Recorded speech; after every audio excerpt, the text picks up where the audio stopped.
Hello అండి. ఇప్పుడు చెప్పబోయే కథ పేరు 'మూడు మనసులు ఒక నిజం'. ఈ కథని రచించిన వారు కళ్యాణి గారు. ఇక కథలోకి వెళ్ళిపోతే, హైదరాబాద్‌లో హైటెక్ సిటీలో ఒక పెద్ద కార్పొరేట్ కంపెనీలో జాబ్ చేస్తున్నాడు 30 సంవత్సరాల శశాంక్. తన షిఫ్ట్ టైం కంప్లీట్ అయ్యాక ఇంటికి బయలుదేరాడు. ఆ ట్రాఫిక్‌లో నుంచి ఇంటికి చేరుకునేసరికి రాత్రి 9 అయింది.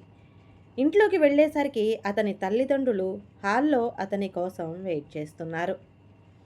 "ఎప్పుడొచ్చారు మీరు చెల్లి ఇంటి దగ్గర నుంచి?" అని అడిగాడు శశాంక్. అతని చెల్లెలు ప్రియా కూడా ఆ ఇంటికి దగ్గరలోనే వేరే ఇంట్లో ఉంటుంది. ఆమెకు పెళ్ళయి 2 పిల్లలు కూడా ఉన్నారు. 30 సంవత్సరాల శశాంక్‌కి మాత్రం ఇంకా పెళ్ళి అవ్వలేదు. అవ్వలేదు అంటే పెళ్ళికి శశాంక్ సుముఖంగా లేడు అని అర్థం. ఎన్నిసార్లు వాళ్ళ అమ్మ, నాన్న, చెల్లి అతని పెళ్లి ప్రయత్నం చేసినా ఏదో ఒక మాటతో దాటవేస్తున్నాడు. ఈరోజు తన మీద పంతంతో విషయం తేల్చుకోవడానికి హాల్లో ఉన్నారని అర్థమయ్యి వాళ్లతో ఇంకేమీ మాట్లాడకుండా తన గదిలోకి వెళ్ళి తలుపేసుకున్నాడు. చిరాకుగా ఉంది అతని మనసు.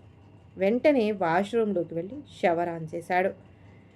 వేడి నీరు తల మీద పడుతూ ఉండంగా అతని ఆలోచనలు 20 సంవత్సరాల వెనక్కి వెళ్ళాయి. అప్పుడు శశాంక్ 7th క్లాస్ చదువుతున్నాడు. ఒకరోజు తన క్లాసులో సార్ లెసన్ చెప్తూ ఉండంగా "మై కమిన్ సార్" అన్న మాటకి అందరూ గుమ్మం వైపు చూశారు. ఒక అందమైన అమ్మాయి, ఆమెతో పాటు స్కూల్ అటెండర్ కూడా వచ్చి "సార్, ఈమె న్యూ జాయినింగ్" అని చెప్పాడు. మా క్లాస్ టీచర్ ఆమెని పిలిచి "నీ గురించి చెప్పమ్మా, నువ్వు క్లాసుకి పరిచయం చేసుకో" అనేసరికి ఆమె అసలు బెదురు లేకుండా కాన్ఫిడెంట్గా "సార్, నా పేరు చిన్మయి. మేము విజయవాడ నుంచి వచ్చాం. మా ఫాదర్కి విజయవాడ నుంచి హైదరాబాదు ట్రాన్స్ఫర్ అయ్యింది" అంటూ తన గురించి తాను చెప్పుకుంది. ఆమె కొంచెం పొట్టిగా ఉండటంతో ఫస్ట్ బెంచ్లోనే కూర్చోబెట్టారు సార్. ఆమె క్లాసులో జాయిన్ అయ్యింది మొదలుకొని ఆమె వైపే శశాంక్ దృష్టి నిలుచుంది. అప్పటి వరకు చదువులో టాపర్గా ఉండే అతనికి చిన్మయి రాక ఒక ఆటంకం కలిగించింది. అలా 2 రోజులు గడిచేసరికి క్లాస్ అటెండర్ మళ్ళీ వచ్చి "ఎక్స్క్యూజ్ మీ సార్, కొత్తగా చేరిన చిన్మయిని పక్క సెక్షన్లోకి మార్చమని ప్రిన్సిపాల్ గారు చెప్పారు" అని చెప్పేసరికి శశాంక్ మనసు విలవిల్లాడిపోయింది. క్లాస్ టీచర్ చెప్పడంతో ఆ అటెండర్ వెనకే బి సెక్షన్కి వెళ్ళిపోయింది చిన్మయి. ఆమె బి సెక్షన్కి మారిన శశాంక్ ఆలోచనలు ఆమె చుట్టూనే తిరుగుతూ ఉండేది. ఆమె ఎంత అందంగా ఉంటుందో అనుకున్నా బాగా చదివేది. ఎప్పుడూ ఆమె క్లాస్ ఫస్ట్, అలాగే స్కూల్ ఫస్ట్ కూడా. ఆమెతో పాటు ఆమెకి నీడగా ఆమె తమ్ముడు ఎప్పుడు వెన్నంటే ఉండేవాడు. చిన్నతనం వల్ల శశాంక్ ఆమె పట్ల ఆకర్షణ ఉన్న ఎప్పుడూ ఏమీ మాట్లాడేవాడు కాదు. అలా రోజులు గడుస్తున్నాయి. ఇద్దరూ 9th క్లాస్లోకి ఎంటర్ అయ్యారు. సైలెంట్గా ఆమెను చూడడం, వెనకాలే ఫాలో అవడం తప్ప ఏమీ మాట్లాడేవాడు కాదు. ఇతను ఫాలో అవ్వడం చిన్మయి ఏ రోజు గమనించనే లేదు. కానీ ఇంకా 9th క్లాస్లో ఫేర్వెల్కి జరిగే కార్యక్రమాల్లో డ్యాన్స్ చేస్తూ వేరే ఎంటర్టైన్మెంట్ ప్రోగ్రాంలో పార్టిసిపేట్ చేస్తూ ఉన్న చిన్మయి స్టేజ్ పక్కనే నుంచుని తన వైపే ఆరాధనగా చూస్తున్న శశాంక్ని చూసింది. అలా అతనిని గమనించడం మొదలుపెట్టింది. తాను కనపడకపోతే వెతకటం, తను తిరిగి చూసేటప్పటికి చూపు తిప్పుకోవడం, చిన్మయి కోసమే ఆమె చదువుతున్న ట్యూషన్లో జాయిన్ అవ్వడం, ఇవన్నీ గమనించింది. నెమ్మదిగా అతని మీద ఆమెలో కూడా ఒక కొత్త ఫీల్ మొదలయ్యింది. అతని మీద ఆకర్షణ కూడా మొదలైంది. ఇద్దరు ఒకరితో ఒకరు మాట్లాడుకోకపోయినా మొత్తం క్లాస్ అందరూ వీళ్ళని కామెంట్ చేయడం మొదలుపెట్టారు. అలా 10th క్లాస్ కంప్లీట్ అయింది. క్లాస్ అందరూ సినిమాకి వెళదామని ప్లాన్ చేశారు. ఆ టైంలో అయినా ఏదైనా మాట్లాడుతుందేమో అని అతని కోసమే అతని పక్కనే కూర్చుంది కార్నర్ సీట్లో. అయినా శశాంక్ ఏమీ మాట్లాడలేదు. 10th క్లాస్ కంప్లీట్ అయింది. ఇద్దరి కాలేజెస్ వేరయ్యాయి. అయినా అతని కోసం వాళ్ళ ఫ్రెండ్స్ని అతను కలిసే చోట కలవడానికి ప్రతి సండే ఆమె వెళ్ళేది. కానీ అతను ఒక్కరోజు కూడా ఆమెను కలవలేదు. పైగా అతని అన్నయ్య నలుగురిలో ఆమెకు వార్నింగ్ చేసి శశాంక్ని ఎప్పుడూ కలవకూడదని చెప్పడంతో ఆ అవమానంతో ఇంక జీవితంలో అతన్ని కలవకూడదని నిర్ణయించుకుంది. తన తండ్రితో చెప్పి హైదరాబాదు వదిలిపెట్టి వెళ్ళిపోయింది. ఆమె వెళ్ళాక కానీ శశాంక్కి వాళ్ళ అన్నయ్య చేసిన పని తెలియలేదు. కానీ ఏమీ చెయ్యలేక, చిన్మయిని మర్చిపోలేక, అలా వేరే పెళ్లి చేసుకోలేక, పెళ్లి కాకుండా అలానే ఉండిపోయాడు. ఆలోచనలో నుంచి బయటకు వచ్చిన శశాంక్ స్నానం కంప్లీట్ చేసి తలుపు తీసి తల్లి చేతి కాఫీ తాగి, అమ్మా కొన్ని రోజులు నాకు టైం ఇవ్వు ప్లీజ్ అని చెప్పి తన రూమ్లోకి వెళ్ళిపోయాడు. ఇంకా ఏదో ఒకటి చెయ్యాలి అని ఆలోచించి సోషల్ మీడియాను ఆశ్రయించి ఫేస్బుక్లో చిన్మయి పేరును సెర్చ్ చేశాడు. అలా అతను సెర్చ్ చేయగా ఆమె అకౌంట్ దొరికింది. ప్రపంచాన్ని జయించినంత సంతోషం కలిగింది అతనికి. వెంటనే రిక్వెస్ట్ పంపాడు. ఆ సంతోషంతో కడుపు నిండా భోంచేసి కంటి నిండా నిద్రపోయాడు. ఇంకా ఆ రోజు నుంచి ఆమె దగ్గర నుంచి వచ్చే రిప్లై కోసం ఎదురు చూడసాగాడు. శశాంక్ చేసిన ప్రయత్నం ఒక 2 నెలలకు ఫలించింది. ఒకరోజు చిన్మయి నుంచి హాయ్ అనే మెసేజ్. ఆ ఒక్క మాటకే సంబరపడిపోయాడు. వెంటనే తనను తాను పరిచయం చేసుకున్నాడు.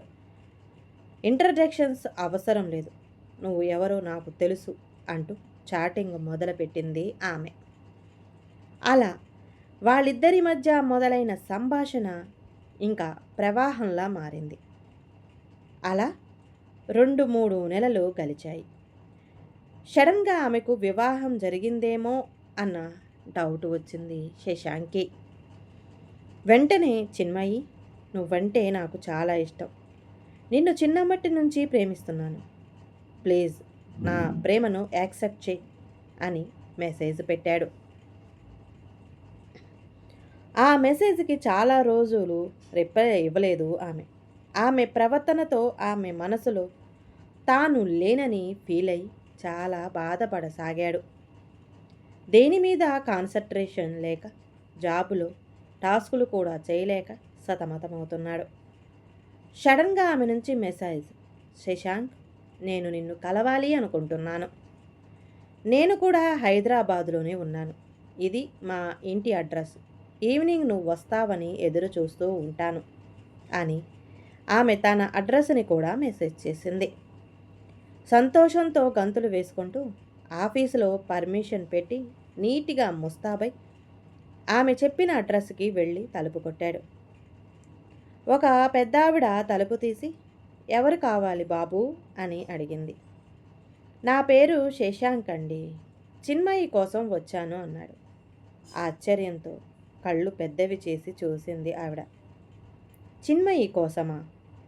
ఆమె గురించి ఇప్పుడు నీకెలా తెలిసింది ఇన్ని సంవత్సరాల తర్వాత అని అడిగింది. ఏమైందండి, అంత ఆశ్చర్యం ఎందుకు అన్నాడు శశాంక్ ప్రశ్నకి. బాబు లోపలికి రా అంటూ లోపలికి పిలిచి సోఫాలో కూర్చోబెట్టి తాగటానికి మంచినీళ్ళిచ్చి, బాబు నువ్వు ఏదో పొరపాటు పడ్డావేమో, చిన్మయి నీకు మెసేజ్ పెట్టే ఛాన్సే లేదు అంది ఆవిడ. అదేంటండి అన్న శశాంక్తో, చిన్మయి చనిపోయి 15 సంవత్సరాలయ్యింది బాబు, వాళ్ళ అమ్మా నాన్నలతో కలిసి హైదరాబాదు నుంచి కారులో వెళుతున్న ఆమె యాక్సిడెంట్ అయ్యి చనిపోయింది. ఆమె తల్లిదండ్రులు కూడా చనిపోయారు అంటూ ఎదురుగా ఉన్న చిన్మయి ఫోటో చూపించింది. ఒక్కసారిగా ఉలిక్కిపడ్డాడు శశాంక్. ఆమె చనిపోయింది అన్న విషయం భరించలేకపోవడం ఒకటైతే, ఇన్ని రోజుల నుంచి తనతో చాట్ చేస్తున్నది ఎవరా అన్నది ఇంకో విషయం. ఏమీ తెలియక, తేల్చుకోలేక అయోమయంలో ఉన్నాడు అతను. ఇంతలో శశాంక్ అన్న పిలుపు విని ఆ పిలుపు వచ్చిన వైపు చూశాడు. రూమ్లో నుంచి బయటికి వస్తున్న చిన్మయిని చూసి ఆశ్చర్యపోయాడు. చిన్మయి అంటూ దగ్గరికి వెళ్ళబోతుంది. చిన్మయిలానే ఉంది, కానీ ఏదో తేడా ఉంది ఈ అమ్మాయిలో అనుకొని ఆగాడు. ఎవరు నువ్వు? చిన్మయివి కాదు నువ్వు అన్నాడు. ఆ మాటలకు ఆ పెద్దావిడ, అది తన్మయి బాబు, చిన్మయికి చెల్లెలు, ఇద్దరు కమల పిల్లలు. చిన్మయి వాళ్ళ అమ్మా నాన్నలతో ఉండేది.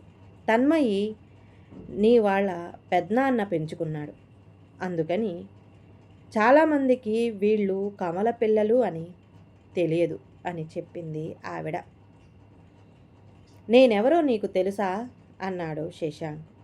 తెలుసు శశాంక్, మా అక్క చిన్నప్పటి నుంచి నీ గురించే మాట్లాడేది. అది 9th క్లాస్లో ఉండంగా నిన్ను అబ్జర్వ్ చేసిన రోజు నుంచి అది హైదరాబాదు వదిలిపెట్టి వెళ్ళే రోజు వరకు ప్రతిరోజు దానికి నీ ఆలోచనలే. అది నిన్ను ఎంత పిచ్చిగా ప్రేమించింది అంటే, అది నీ గురించి చెప్తుంటే దాన్ని చూసిన నాకు అసూయ కలిగేది. నేనే చిన్మయి ప్లేస్లో ఉంటే మీ అన్నయ్యకి బుద్ధి చెప్పి నిన్ను నా దారికి తెచ్చుకునేదాన్ని. ఇంత పిరికితనంతో ఇంతటి ప్రేమను వదిలేసుకుంది అని ఎన్నోసార్లు అనుకున్నాను. నాకు తెలియకుండా, నిన్ను చూడకుండా నిన్ను ప్రేమించడం మొదలుపెట్టాను. నిన్ను ప్రేమించిన మా అక్క చనిపోయింది. దాన్ని ప్రేమించిన నువ్వు ఎక్కడున్నావో తెలియదు. నిన్ను ప్రేమించిన నేను ఇంకెవరిని పెళ్లి చేసుకోలేక ఇలా మా పెద్దమ్మ వాళ్ళతో ఉంటున్నాను. ఇన్ని సంవత్సరాల తరువాత ఇప్పుడు నువ్వు ఫ్రెండ్ రిక్వెస్ట్ పెట్టావు మా అక్క అకౌంట్కి. నేను నీ కోసమే ఆ అకౌంట్ ఓపెన్ చేశాను. వెయిట్ చేస్తున్నాను.